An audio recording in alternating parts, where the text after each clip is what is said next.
Hello students, ये एक और क्वेश्चन है हेलिकल गेयर का। इस क्वेश्चन में एक्चुअली हम एक्चुअल डिज़ाइन करेंगे जिसके बिहाफ पे हम मॉड्यूल निकालेंगे। एंड ये क्वेश्चन काफ़ी इंपॉर्टेंट है for the exam point of view, तो थोड़ा ध्यान से समझना। तो इस क्वेश्चन में हेलिकल गेयर दे रखा है, उसमें पावर दे रखी है, और जो पिनियन शाफ्ट पे जो आरपीएम है वो गिवन है। इसमें टू टीथ सिस्टम गिवन है। इसमें हेलिक्स एंगल गिवन है, आपके pitch diameter circle of pinion as well as gear ये गिवन है। इसमें ये भी गिवन है कि जो आपको जो गेयर हैं वो दोनों गेयर आपके कास्ट आयरन से बने हुए हैं, और इसमें अलग अलग स्ट्रेस भी गिवन है।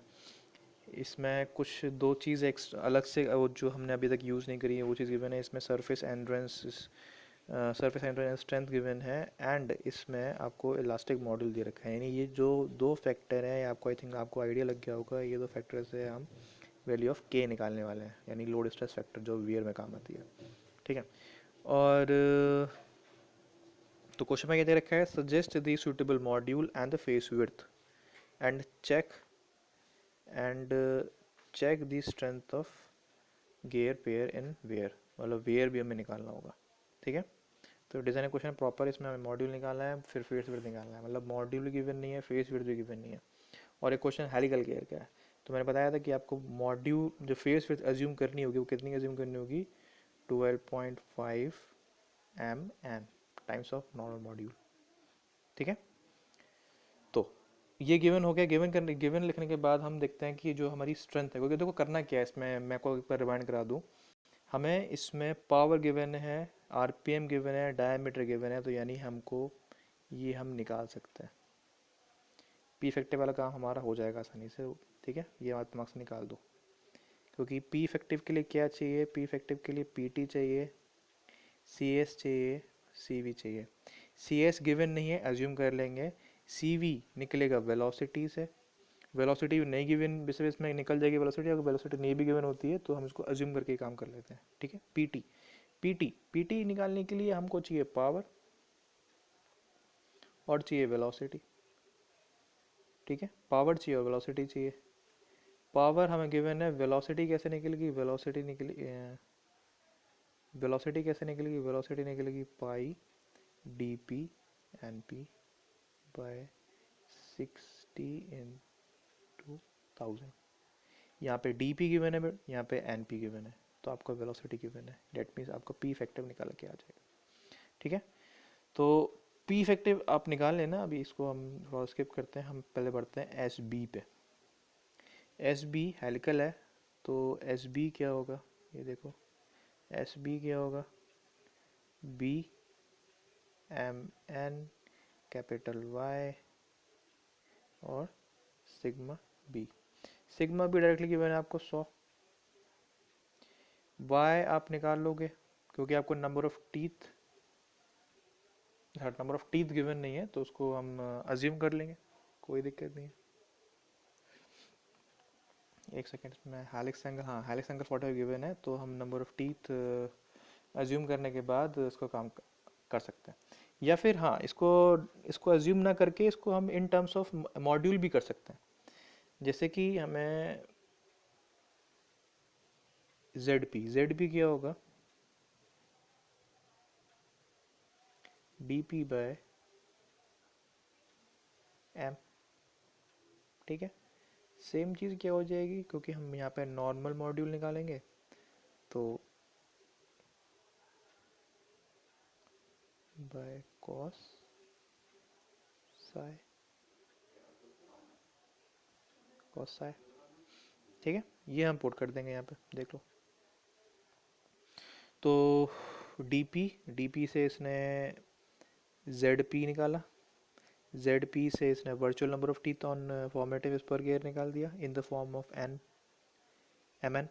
ठीक है, लोएस्ट फॉर्म फैक्टर का 20 डिग्री स्टब्ड दे रखा है सिस्टम, तो स्टब्ड के लिए ये फॉर्मूला यूज़ किया और यहाँ पर डायरेक्टली जेड पी पुट कर दिया, तो हमें वाई निकल गया in terms of M N. ठीक है, तो यहाँ पे फॉर्म पाई से मल्टीप्लाई कर दिया तो हमारे पास फॉर्म फैक्टर आ गया in terms of M N. तो ये लोएस्ट फॉर्म फैक्टर का जो फॉर्मूला है, ये आपको मैं दोबारा दिखा देता हूँ, बार बार दिखा रहा हूँ, दोबारा दिखा देता हूँ कि ये कहाँ से लिया, डेटा बुक से लिया है।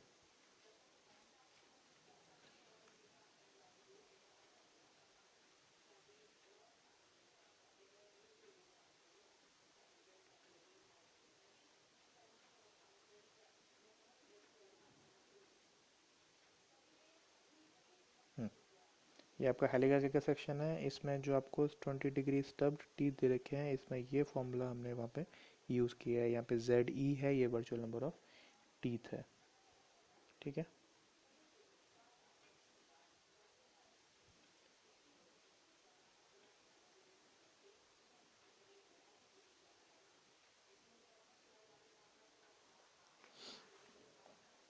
हम्म तो आपका वर्चुअल नंबर ऑफ टीथ निकल गया, लुईस फॉर्म फैक्टर निकल गया, पाई मल्टीप्लाई कर दिया तो फॉर्म फैक्टर निकल गया। तो यानी form factor in terms of normal module आपका निकल चुका है, यहाँ तक हो गया। ठीक है। बी मैंने बताया था, अब नहीं दे रखा हो तो 12.5 एज्यूम कर लेंगे। ठीक है। अब यहाँ पर सारी वैल्यूज़ एस बी में डाल दी हैं, सारी वैल्यूज़। एम हमें निकालना है तो एज इट इज़ लिख दिया। बी 12.5 जो हमने लिया ये लिख दिया। सिग्मा हमें दे रखा है, यानी 100 हमने पुट कर दिया। वाई हमने निकाला था इन टर्म्स ऑफ नॉर्मल मॉड्यूल, वो पुट कर दिया। यानी पूरी इक्वेशन हमारे पास एस बी की in terms of normal module आ चुकी है। यानी this S B will be equals to P effective, और P, हाँ P effective into factor of safety. और यहाँ पे P इफेक्टिव हमें पूरा पूरा गिवन है, पूरी एक वैल्यू है। फैक्टर ऑफ सेफ्टी गिवन नहीं होती है, अगर है तो ठीक है, अगर गिवन नहीं है तो इसको हम 1 ले लेंगे, आपको 1.5 जो भी है वो आप अज्यूम कर सकते हैं। नहीं। हम्म, तो अब देख लेते हैं P इफेक्टिव। P इफेक्टिव के लिए आपको पावर गिवन थी एंड RPM गिवन है, तो आपने टॉर्क निकाल दिया। टॉर्क निकालने के बाद आपने टॉक डिवाइड बाय रेडियस कर दिया, यानी डायमीटर बाय 2 कर दिया, तो आपका ये पी इफेक्टिव पीटी निकल के आ गया। पीटी निकल के आ गया। इसके बाद आपको सीएस चाहिए और आपको सीवी चाहिए।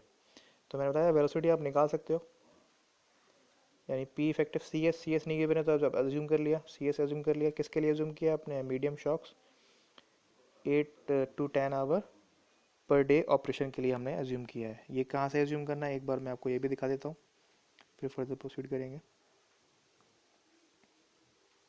सर्विस फैक्टर के लिए टेबल दे रखी है, वो सारे गियर के लिए कॉमन है।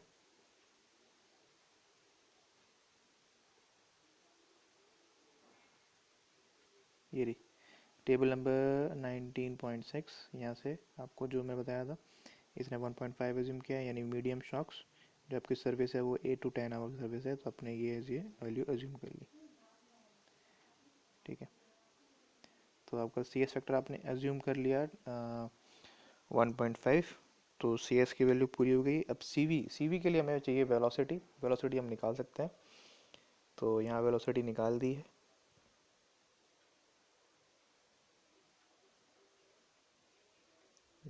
वेलोसिटी ये थिंक ऊपर निकाल रखी है, ये रही वेलोसिटी, ये निकाल दी। वेलोसिटी 12.65 है, ये 56 है ये। तो 12.56 के हिसाब से जो फॉर्मूला यहाँ पे बैठता है वो ये बैठता है, डेटा बुक से लिया हुआ है फॉर्मूला। एक बार डेटा बुक पे जाके देख लेते हैं। सीवी के लिए हेलिकल गियर सेक्शन में जाएंगे, ये हेलिकल गियर का सेक्शन। इसमें कितना था? 12 से ऊपर। तो 12 से ऊपर यानी 10-20 के बीच में, यानी ये फॉर्मूला। हो सकता है फॉर्मूला डिफरेंस हो, क्योंकि फॉर्मूला जो मैंने वहाँ पे लिया है भंडारी से लिया हुआ, उससे लिया हुआ है, महादेवन से लिया हुआ है। तो आपको जो आपको डेटा बुक में गिवन है, आपको यही फॉर्मूला आप यूज़ करोगे। ठीक है। लेट्स सी फॉर्मूला ये है कि ये हो गया। हाँ, तो सेम फॉर्मूला यहाँ पे यूज़ है 15.25 plus by divide by 15.25 into velocity. तो सी वी यहाँ पे ये निकल के आ गया। सी एस आपको अपने एज्यूम कर लिया, डेट मीन्स पी टी आपने पहले निकाल दिया था, ये मल्टीप्लाई करके आपका जो पी इफेक्टिव है इन वैल्यूज़ आ गया। फैक्टर ऑफ सेफ्टी यहाँ पे फर्दर आपको नहीं दे रखा है, तो आपने एज्यूम 1 कर लिया। डेट मीन्स आपकी जो एस, ये आपका जो टर्म है ये एस बी है। एक सेकेंड, ये जो टर्म है आपका एस बी है, पूरा पूरा एस बी, और ये term P effective into F O S. F O S आपने यहाँ पे 1 एज्यूम कर लिया है। डेट मीन्स यहाँ पर आपकी पूरी एक क्यूबिक इक्वेशन होगी, क्यूबिक इक्वेशन सॉल्व करने के बाद आपको ये मिल जाएगा। ठीक है, क्लियर। अब आपको ये आपने कैलकुलेट कर लिया। कैलकुलेट करने के बाद आपको इसको पिक करना पड़ेगा फ्रॉम दी टेबल, जो स्टैंडर्ड है मॉड्यूल, वो कैसे लेंगे। तो डेटा बुक में जाएंगे। ध्यान रखना हेलिका गियर में हम नॉर्मल मॉड्यूल करेंगे। हेलिका के सेक्शन में आपको यहाँ पर दे रखा है recommended series of normal module for helical gear in तो आपका क्या आया था? 2.25 आया था। तो जो नेक्स्ट होगा, जो मैं बताया था ब्रैकेट में दे रखे हैं, ब्रैकेट में दे रखे हैं सेकंड क्लास, जो नॉन ब्रैकेट है वो दे रखे हैं फर्स्ट क्लास। तो फर्स्ट क्लास में देखो 2 दे रखा है, उसके बाद 2.5 दे रखा है, जो हमारी वैल्यू आई थी एम एन की वो आई थी 2.25, वो आई है 2.25, 2.25 है, तो नेक्स्ट क्लोजर वैल्यू जो होती है वो आपकी 2.5 होती है, तो 2.5 अज्यूम कर लिया। और 2.5 अज्यूम करने के बाद उसने बोला चेक भी करना है, तो चेक भी करेंगे। तो ये आपका वैल्यू आ गया। इसके बाद आपने नॉर्मल मॉड्यूल निकालने के बाद आपने फेस विड्थ निकाल दिया। फेस विड्थ निकालने के बाद आप जो वेयर स्ट्रेंथ निकाल दो, जिसमें आपको सिंपल फार्मूला पुट करना, आपने डायमीटर पता है, फेस विड्थ यहाँ से निकल चुकी है, क्यूरेशन फैक्टर आपको सिंपल डायमीटर का रेशियो, और ये के आपको यहाँ पे सब कुछ दे रखा है। ये थोड़ा अलग है इस बार का, क्योंकि आपको ये वाला फार्मूला यूज़ करना होगा, जिसमें ये आपको दिखाया था फार्मूला कहाँ पे दे रखा है। डेटा बुक में ये फार्मूला गिवन है, डेटा बुक में ये फार्मूला गिवन है, ये रहा, ये लोड स्ट्रेस फैक्टर के लिए गिवन है। तो ये आपको ये गिवन है, सरफेस एंड्रेंस लिमिट दे रखी है आपको, साइन अल्फ़ा एन है, ये साइन अल्फ़ा एन है ये, ठीक है। अल्फ़ा नहीं, आपको जो आपको टीथ सिस्टम है वही हो जाएगा, 20 डिग्री हो जाएगा। और ये 1.5 आपको दोनों की ये वैल्यू दे रखी है ई पी जी, ठीक है। ये फार्मूला यूज़ करके आप लोड फैक्टर निकाल दोगे, आपका ये पूरा हो जाएगा। That means sorry,